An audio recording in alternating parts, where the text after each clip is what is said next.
Merhaba, Papatya Örgü Dünyası YouTube kanalıma hoş geldiniz. Bugün sizlerle beraber bu gördüğünüz çok şık ve sizi sıcacık tutacak bir şal modeli çalışacağız.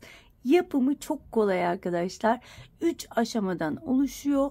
İlk sıramız kutucuklar.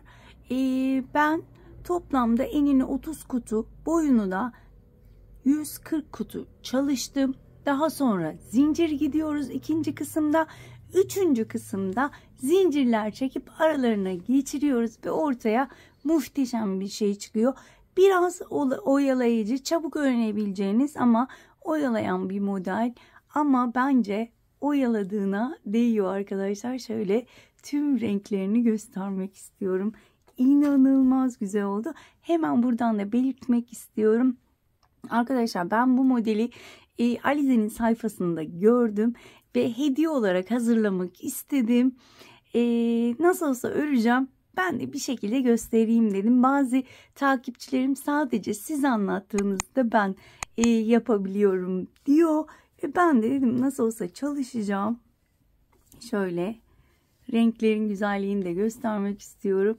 Nasıl olsa çalışacağım, videosunu da çekeyim.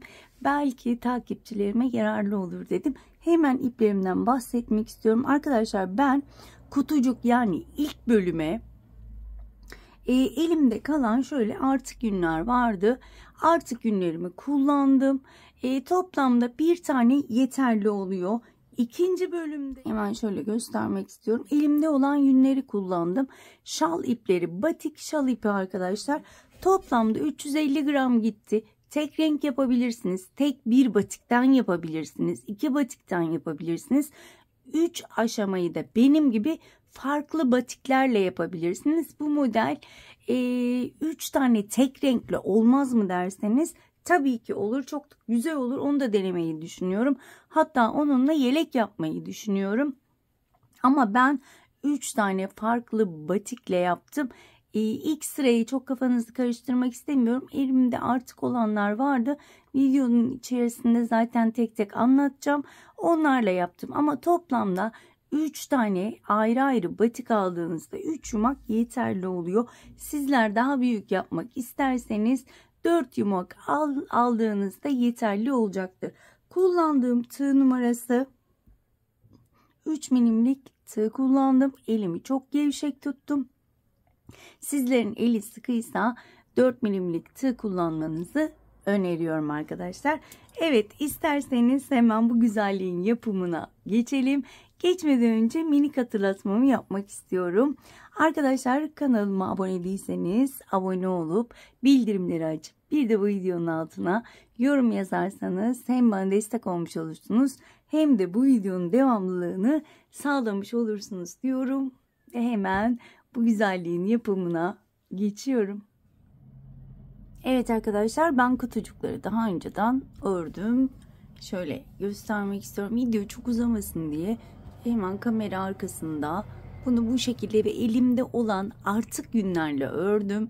Gördüğünüz gibi hep farklı renkler kullandım.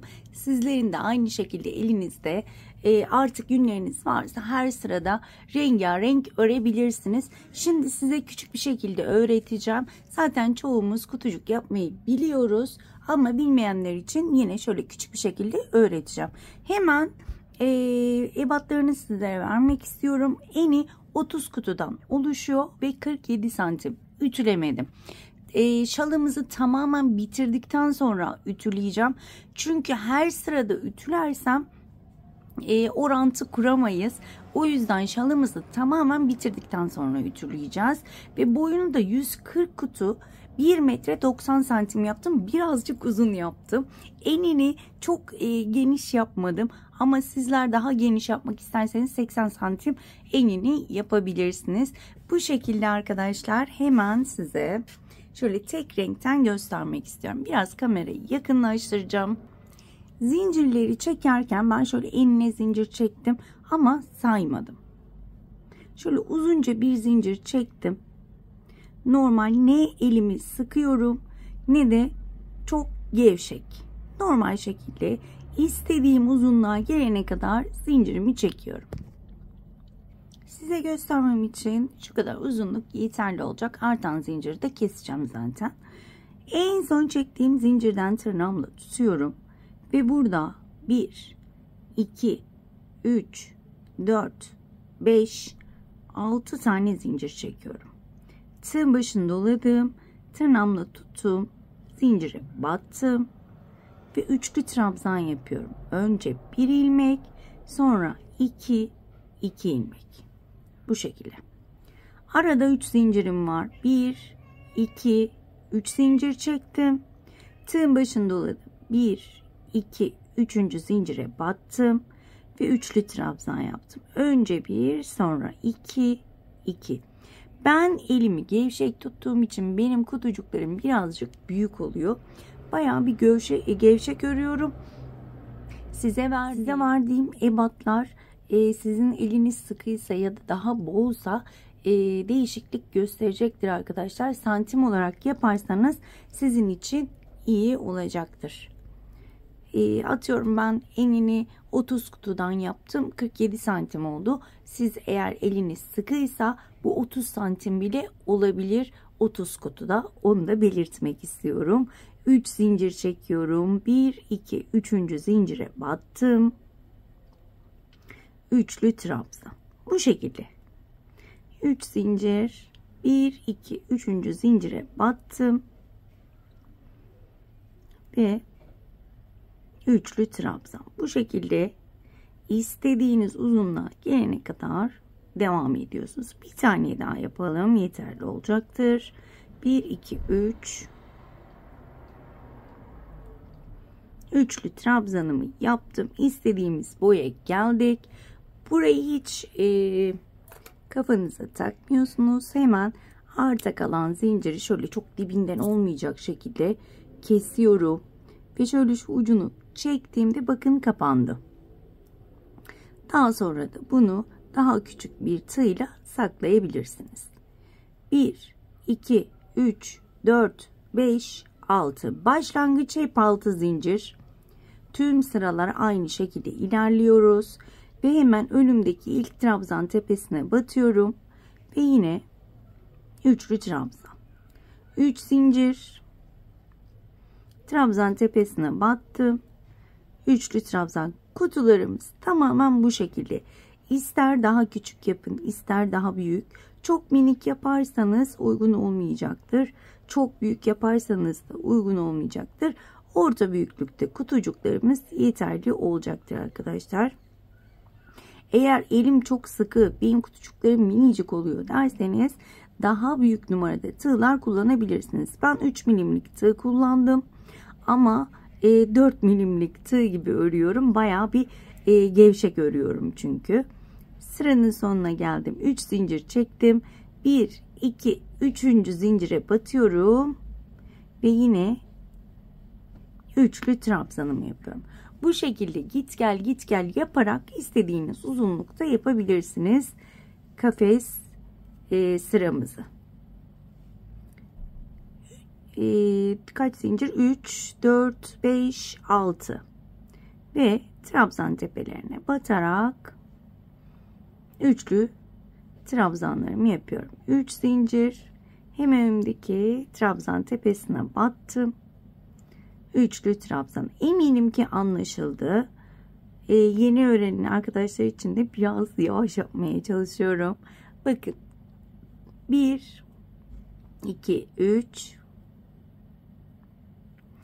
Bu şekilde git gel yaparak devam edeceğiz. Evet. Son sıradaysa 1, 2, 3 sıranın sonunda 1, 2, 3. batıyorum. 3. zincire de bir üçlü trabzan yaparak bu şekilde yükseliyorum arkadaşlar. Eğer sizler de tamamladıysanız bu kafes bölümümüzü hemen şöyle diğer renkle devam edelim. Az önce demiştim karışık renklerle yaptım arkadaşlar. Elimde çok fazla artık yünüm vardı. O yüzden hepsini burada kullanmak istedim. Evet. Şimdi yine elimde şöyle bir tane vardı. Bu rengi deneyeceğim. Hemen bu sıramızda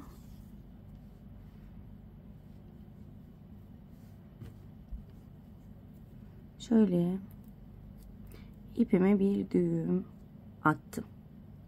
Şimdi ipim altta olacak. Bakın şu şekilde.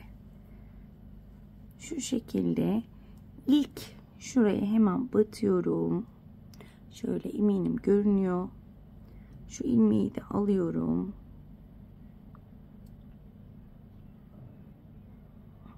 Şu şekilde, evet. Bakın. Şu şekilde zincir çekeceğim. Bakın. Şu şekilde önce bir kapattım burayı. Daha sonra şöyle alttan 2 tane zincir çekeceğim. 1. Bakın şuradan da göstermek istiyorum. Bakın 2. 2 zincir çektim. Hemen üste geçiyorum. Bakın. Üst kutucuğa geçiyorum. Şu şekilde üst kutucukta 1, 2 ve 3 zincir çekmiş oluyorum bu şekilde. Bakın. Daha sonra yine üst kutucuğa geçiyorum. 1, 2 ve 3. Üst kutucuğa geçtim. 1. Bakın eminim görünüyordur. Şöyle 2 ve 3. Üst kutucuğa geçiyorum. 1, 2 ve 3. Bu şekilde enine yapıyoruz. Başta söylemeyi unuttum. Bakın endeyiz. Boyda değil. Şöyle göstermek istiyorum. Enine şu şekilde gidip geleceğiz arkadaşlar. Şöyle hemen tekrar gösteriyorum. Bakın 1, 2, şöyle üçledik zannedersem bunu. Hemen yukarıdaki kutuya geçiyorum. 1, 2 ve 3. Tekrar yukarıya geçiyorum. Bakın üst kutuya geçtim. 1, ipim aşağıda. 2 ve 3. Diğer kutuya geçtim. 1, 2 ve 3. Şimdi ben sıra sonuna kadar, diğer uca kadar, şuraya kadar devam edip dönüşü de sizlere göstermek istiyorum. Evet, şöyle tam diğer noktaya kadar geliyorum. 3. Hemen son kutucuğa geçtim. 1, 2, 3 zincirimi çektim. Bakın son kutucuktayım. Şu son kutucuğun ortaya geliyorum ve buraya tutturuyorum. 1, 2, 3. Bu zinciri tamamen kendinize göre ayarlayın. Şöyle çeviriyorum.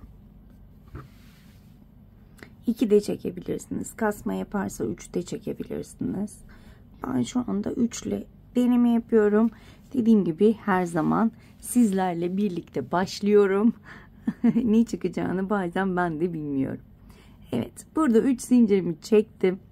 Yine bunu alttan alıyorum tabii ki. Şöyle ipimi alttan alıyorum. Bakın hemen yandaki kutucuğa şöyle batıyorum.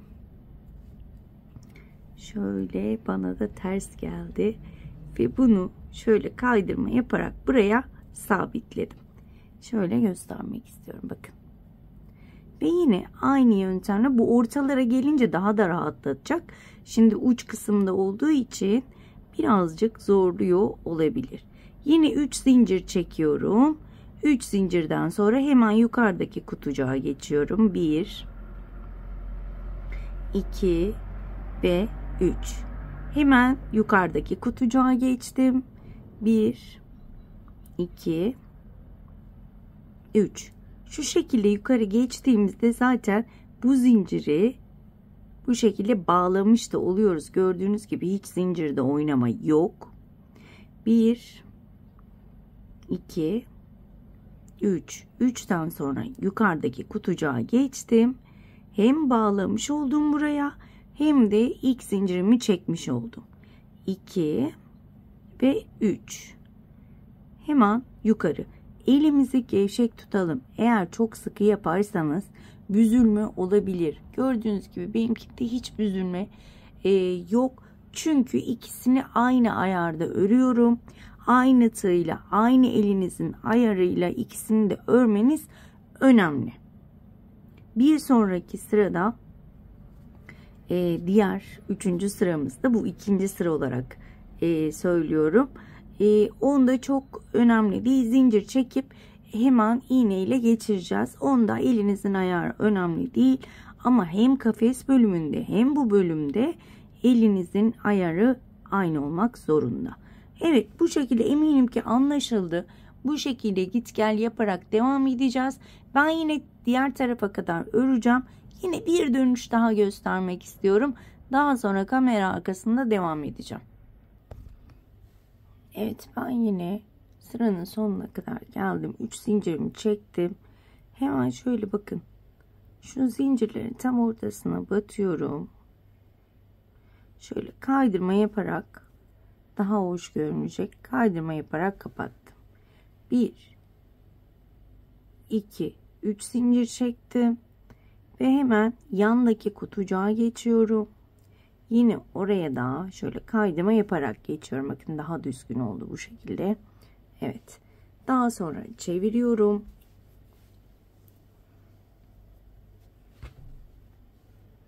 Şu şekilde. Yine aynı şekilde şöyle alttan alarak, bakın ipim altta. 1 2 3 zincir çektim. Hemen üst kutucuğa geçtim. Ve yine 1 2 ve 3. Şöyle arkadan şuna tutundu zannedersem. Evet, iplerinizi saklamayı da unutmayın. Çünkü arkadan aldığımız için ta karışıyor. 1 2 ve 3. Hemen bir üst kutuya geçiyorum. Eminim ki anlaşıldı. Tüm şalımızı bu şekilde git gel yapa bitireceğiz arkadaşlar. Bu sıramızı az önce dediğim gibi bir sonraki bölümde ise şuralardan şöyle iğne ile zincirler geçireceğiz. Onu da birazdan göstereceğim. Ben kameranın arkasında komple bu 1.90'lık şalı bu gösterdiğim gibi örüp hemen dönüyorum. Evet arkadaşlar, sıramın sonuna geldim. İpime bir düğüm atıyorum ve evet arkadaşlar, ben diğer uca kadar geldim ve hemen şöyle şurada bir düğüm atarak birleştirdim. İpimi kesiyorum. Şöyle daha sonra saklamak için uzunca kesiyorum. Ve hemen şöyle göstermek istiyorum. Az önce dediğim gibi ütülemediğim için tam aynasıyla belli olmuyordur. Ama ütüleyince çok güzel olacak. İkinci aşamayı da bitirdik. Biliyorsunuz ki birinci aşama kutucuk kafes sırasıydı.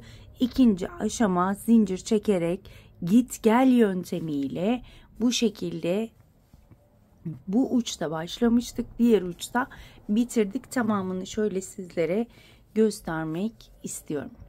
Hemen ipimden de bahsediyorum. Şöyle bir tane yumağım vardı ve şu kadar kaldı zincir ikinci aşamada. Ve üçüncü aşamada da eminim bu yeterli olacak. Toplamda 300-350 gram bu şal için yeterli olacak diye düşünüyorum. Evet, şimdi şöyle hemen şu uçtan göstermek istiyorum. Bakın. Buradan şöyle uzunca diğer uca kadar zincir çekeceğim ve o zincirleri şuradaki kafeslerin aralarından geçireceğiz. Öncelikle ben hemen zincirimi çekmeye başlıyorum. Zincir sayısı vermeyeceğim çünkü ben de bilmiyorum. Şöyle istediğim boya gelene kadar, yani şalı ölçerek zincirimi çekip hemen daha sonra dönüyorum. Evet arkadaşlar, ben yeteri kadar zincirimi çektim. Hemen size sayı da vermek istiyorum. Ve şöyle ölçerek zincirimi çektim. Toplamda 450 tane zincir çektim. Bizim şalımızın boyu 1.90. 1.90'a 400 tane zincir çektim. 450 tane. Sizler yine bu şekilde bakın ölçüyorum. Şöyle ölçüyorum. Bu eksik yine gelebilir, fazla gelebilir. O yüzden açık bırakacağım ucunu. Daha sonra eğer eksik kalan tarafta devam edeceğim. Şöyle biraz da artıyor, gördüğünüz gibi biraz da fazla ördüm. Şimdi şöyle hemen şuradan başlayacağım. Bakın bu açık kalan kısmı şöyle ilmeğimi uzatıyorum. Şu diğer uçtan devam edeceğim. Eğer eksik veya fazla kalırsa ya sökeceğim ya örüp devam edeceğim. Hemen şöyle bir çengeli iğnem var. Hangi boyda olduğu hiç önemli değil. Küçücük bile olsa sizin işinizi görecektir. Bu da biraz ensantrik bir iğne. Açış yönünü bulamadım. Şöyle hemen ipime geçirdim iğnemi ve hemen başlıyorum. Bakın şöyle hemen şurada kutucuklarım var. Gördüğünüz gibi biraz yakınlaştıralım. Bakın ilk hemen üstten şöyle alta geçiriyorum. Bakın şöyle. Bu zincirimi iğne yardımıyla bu şekilde diğer uca kadar devam ede bu şekilde devam ettireceğim. Bakın. Eminim şalımız çok güzel olacak. Evet, şöyle şurayı da düzeltiyorum. Sonra çekmesi. Şöyle saçakta bırakacağız. Çünkü uzun saçaklar bırakmak istiyorum. Daha sonra bakın üstteyim. Burayı şaşırmayalım. Hemen yine şöyle aralara batarak devam edeceğim. Bunda başka bir şey yok. Şöyle aralara batarak bakın. Biraz da elimizle düzeltelim. Şöyle düzgün bir şekilde geçirelim. Tekrar bakın şuradayım ve hemen devam ediyorum. Bu kadar, başka hiçbir şey yok. Beylülcüğümün tüyleri de burada. Kusura bakmayın. Yani ben iki tane kedili bir kadın olarak yaptığım örgülerde muhakkak kedilerimin tüyleri oluyor. Onları lütfen görmezden gelin. Bu arada tam tüy dökme dönemleri, biliyorsunuz ki kışa girdik. O yüzden inanılmaz şekilde tüy döküyorlar ve her yerimiz tüy. Ben evde koli bantlarıyla geziyorum. Kötü durumdayız yani. Bu ara ördüğüm örgülerde muhakkak Bihter'inde, Beylül'ünde tüylerini görebilirsiniz. Hala bakın burada da, gerçi bu şalın tüyüymüş. Gördüğünüz gibi bu şekilde diğer uca gelene kadar ben bu şekilde bu zinciri geçirmeye devam edeceğim. Hem bakacağız, ben 450 tane zincir çekmiştim. Tam mı gelecek, eksik mi gelecek, ona da bakarız. Az önce dediğim gibi buradan ya sökeceğiz ya da devam edeceğiz eksik kalırsa örmeye. Ben diğer uca gelene kadar aynen bu şekilde devam edeceğim. İkinci zinciri de örüp ikinci zinciri de nasıl geçireceğimizi onu da göstermek istiyorum. Bu şekilde diğer uca gelene kadar arkadaşlar ben devam edip hemen şöyle de göstermek istiyorum. Çok güzel olacak. Bunu bitirip hemen dönüyorum. Evet, sıramın sonuna gelmek üzereyim.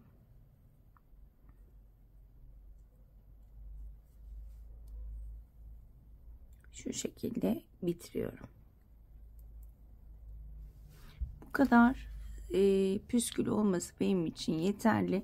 Bunu kesebilirsiniz. Şuradan çekebilirsiniz. Onu kendiniz ayarlayın. Geçirdikten sonra buradan birazcık sökeceğim arkadaşlar. Çok uzun oldu çünkü. Şöyle ikisine bakacağım. İkisinin de aynı olsun. Şöyle ikisini de ölçün. Gördüğünüz gibi ikisi de aynı boyda yeterli. Hemen buna şöyle buradan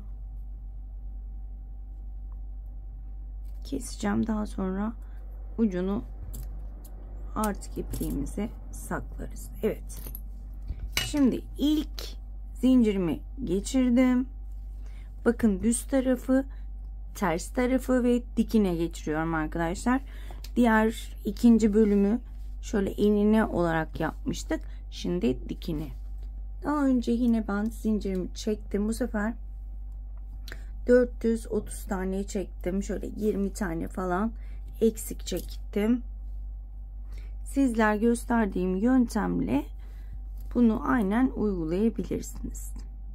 Yani kesinlikle ipi koparmayın. Şöyle ters tarafından geçirin. Eksik kalırsa tamamlarsınız. Bu şekilde. Şimdi burası önemli. Kamerayı yakınlaştırdım. Hemen şöyle göstermek istiyorum. Bakın. Şimdi şu ilk zinciri geçirdiğimiz yerde şu şekilde batmıştık. Yani enine ördüğümüz zincirler üstte kalıyordu. Gördüğünüz gibi hepsi üstte. Şimdi ikinci bölümde şöyle bakın arkadan batıyorum. Ve enine çizgilerin üstüne geçiriyorum. Bakın şu şekilde.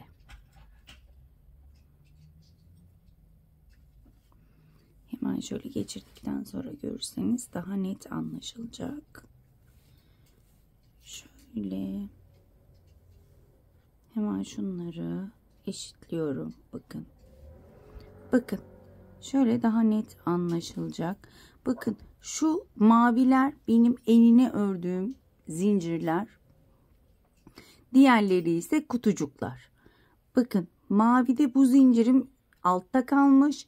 Bu zincirde ise maviler, pardon, burada üstte kalmış. Diğerinde altta kaldı. Gördüğünüz gibi bir üstten batırıyorum, bir alttan. Bir üstten, bir alttan, bir üstten, bir alttan şeklinde. Burada bu şekilde devam ediyorum. Enine ördüklerimiz altta kalacak şekilde devam ediyorum. Eminim ki anlaşıldı. Bu zinciri geçirirken de hiç zorluk çekmeyeceğinizi düşünüyorum. Çünkü zaten şöyle belli. Bakın enine çizgiler hep altta kaldı burada. Burada üstte kaldı. Burada altta kaldı. Modelde ağır ağır çıkmak üzere. Bu şekilde devam edeceğiz. Aynen gösterdiğim gibi. Bakın. Bu şekilde devam ediyorum. Eminim ki anlaşıldı. Hemen şöyle diğer tarafları da tekrar göstereceğim. Yeni öğrenin arkadaşlar. Diyelim burayı bitirdik. Hemen bir yana geçtik. Bir yanda hemen şu şekilde batıracağım. Bakın. Şu şekilde. Bakın. Enine çizgiler üstte kalıyor. Hemen diğer tarafta hemen onun yanında alttan bakın. Maviler altta kalıyor. Yani enine çizgiler altta kalıyor. Bu şekilde tek arkadaşlar zincirlerimi bir üstten bir alttan geçirmeye devam edeceğim. Eminim ki anlaşıldı. Şöyle de gördüğünüz gibi modelliğim ağır ağır ortaya çıkacak. Ben yine zincirlerimi komple geçirip dönüyorum. Evet arkadaşlar, ben zincirlerimi geçirdim. Şöyle de hemen göstermek istiyorum. Bakın burada püsküller bırakmıştık. Bunları da birbirine bağladım. Şöyle diğer tarafı beraber bağlayacağız. Karşıdan ütüledim arkadaşlar. Zincir geçirmem bitirdikten sonra karşıdan ütüyü değdirmeden elimle buhar tutup elimle düzelttim. Bunu 3 defa yaptım. 2 kere tersten, bir kere de düzden buharı tutup elimle düzelttim. Kesinlikle ütüyü değdirmedim. Şöyle rengarenk ortaya muhteşem bir şey çıktı. Şöyle göstermek istiyorum. Ve tabii ki püsküllerini de ütüledim. Şunu da beraber sizlerle yapmak istiyorum. Bazısı uzun oldu, bazısı kısa oldu. O yüzden ben şöyle makasla hepsini eşit boya getirdikten sonra şöyle birbirine bağladım. Makasla kestikten sonra çözülmez mi diyeceksiniz. Hemen şurada göstermek istiyorum. Bakın şurada bir ip var. Şu ipi çektiğimde kesinlikle çözülmüyor. Daha sonra bu ipi aralardan geçirerek saklıyoruz. Bu ipi kesmeyin. Şöyle aradan tığla bunu saklıyoruz. Bakın şöyle 2 kere bağlıyorum burayı. Bağladıktan sonra da yine karşıdan ütü daha doğrusu buhar tutup şöyle elimle bastıracağım daha güzel görünsün diye. Bakın şöyle 2 taneyi birbirine geçirerek düğüm atıyorum 2 kez. Bu zincirler buradan çıkmaması için yapıyorum. Çünkü direkt geçirdik ve hiçbir bağlantı noktası yok. O yüzden iki taraftan da bu şekilde birbirine bağlıyorum ki zincirlerimiz yerinden oynamasın. Eminim ki anlaşıldı arkadaşlar. Gerçekten anlatımı kolay ama örmesi zor değil ama zaman alıyor arkadaşlar. Ben bunu 5 günde ördüm. Sizler eğer günde 2-3 saat örerseniz 2 hafta gibi sürebilir diye düşünüyorum. Ben çünkü bayağı ördüm. Günde 6 saat falan ördüm diyebilirim. 5 günde bitirdim. Evet arkadaşlar, bugünlük de bir videonun sonuna geldik. Umarım ayrıntılı bir şekilde anlatabilmişimdir. Umarım anlatımımdan memnun kalmışsınızdır. Bir dahaki modellerde görüşmek dileğiyle. Kendinize çok iyi bakın. Hoşça kalın.